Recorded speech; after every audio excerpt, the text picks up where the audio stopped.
आइए सीधे मुद्दे पर आते हैं। आज हम सुप्रीम कोर्ट के एक हाल ही के और बेहद चर्चित फैसले की तह तक चलते हैं। बात हो रही है सिद्धू मूसेवाला केस में 2 आरोपियों को मिली जमानत की।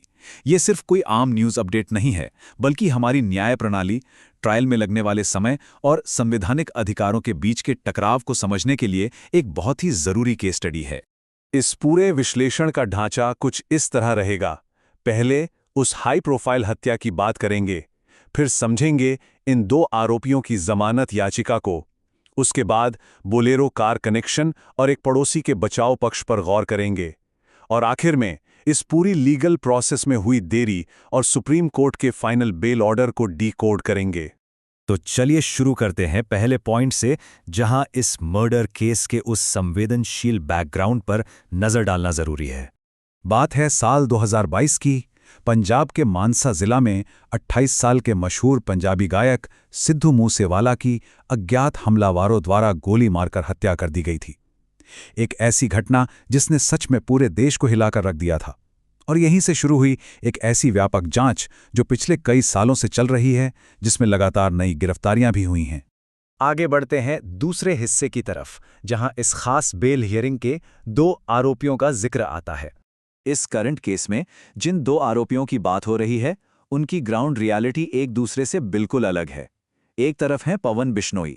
इन पर इल्जाम है कि उन्होंने हमलावरों को एक खास गाड़ी यानी एक बोलेरो प्रोवाइड करवाई थी। और दूसरी तरफ है जगतार सिंह। इन्हें इस हत्या केस में 20 से ज्यादा और लोगों के साथ मिलकर पूरी तरह से अलग आधार पर नामजद किया गया था। दोनों के कानूनी आधार अलग हैं और उनके बचाव के तरीके भी। आइए अब तीसरे पॉइंट पर आते हैं, जो है ये पूरा बोलेरो कार कनेक्शन। पवन बिश्नोई के डिफेंस ने यहां सरकार की दलीलों को बिल्कुल पॉइंट बाय पॉइंट काटा। उन पर आरोप है मुख्य संदिग्ध गोल्डी ब्रार की मदद करने का, लेकिन वकील ने अदालत को बताया कि बिश्नोई को सिर्फ और सिर्फ एक कबूलनामे यानी कन्फेशनल स्टेटमेंट के आधार पर आरोपी बनाया गया है। और यहां सबसे बड़ा पेच क्या था?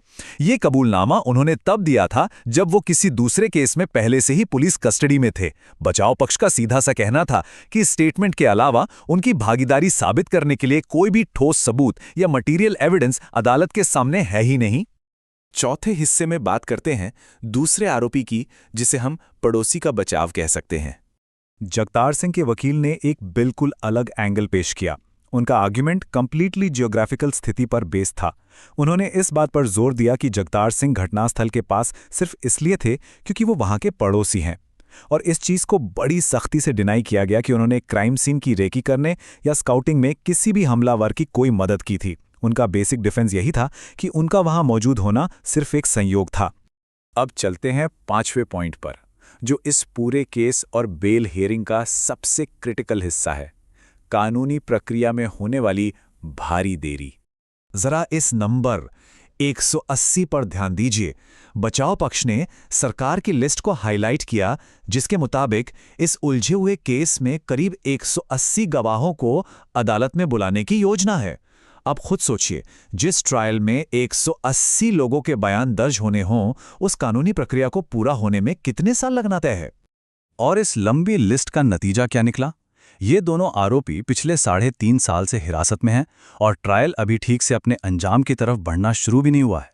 एक ट्रायल का इस हद तक लंबा खिंचना और बिना किसी फैसले के किसी को सालों तक जेल में रखना, यहाँ पर कानूनी प्रणाली की रफ्तार और एक व्यक्ति के संवैधानिक अधिकारों पर एक बहुत ही गहरा सवाल खड़ा हो जाता है। और यही हमें ले आता है इस विश्लेषण के आखिरी हिस्से पर, जहां सुप्रीम कोर्ट का फाइनल फैसला आया। अगर इन आरोपियों के कानूनी सफर को देखें तो शुरुआत में पंजाब और हरियाणा हाईकोर्ट ने इनकी जमानत याचिकाओं को पूरी तरह से खारिज कर दिया था। वहां से निराश होने के बाद इन दोनों ने देश की सबसे बड़ी अदालत सुप्रीम कोर्ट में अपील की। वहां बेंच ने इस पूरी स्थिति को बारीकी से देखा, लंबे समय तक हिरासत में रहने के तथ्य को समझा और आखिरकार जमानत दे दी। सुप्रीम कोर्ट के न्यायाधीश विक्रमनाथ और संदीप मेहता की बेंच ने दोनों पक्षों की बातें सुनी। अदालत में बिल्कुल निष्पक्ष रूप से एक तरफ सरकार द्वारा लगाए गए इन गंभीर आरोपों को देखा और दूसरी तरफ एक ऐसे ट्रायल की वास्तविकता को तोला जिसमें अभी बरसों लग सकते हैं। 3.5 साल की कस्टडी और 180 गवाहों की लिस्ट को देखकर अदालत ने कानूनी संतुलन बनाए रखने के लिए जमानत देना ही सही कदम माना। यहाँ एक बात बिल्कुल क्लियर होनी चाहिए कि जमानत का मतलब आरोप मुक्त होना नहीं होता, ये बस ट्रायल पूरा होने तक अदालत की तरफ से दी गई एक मोहलत है।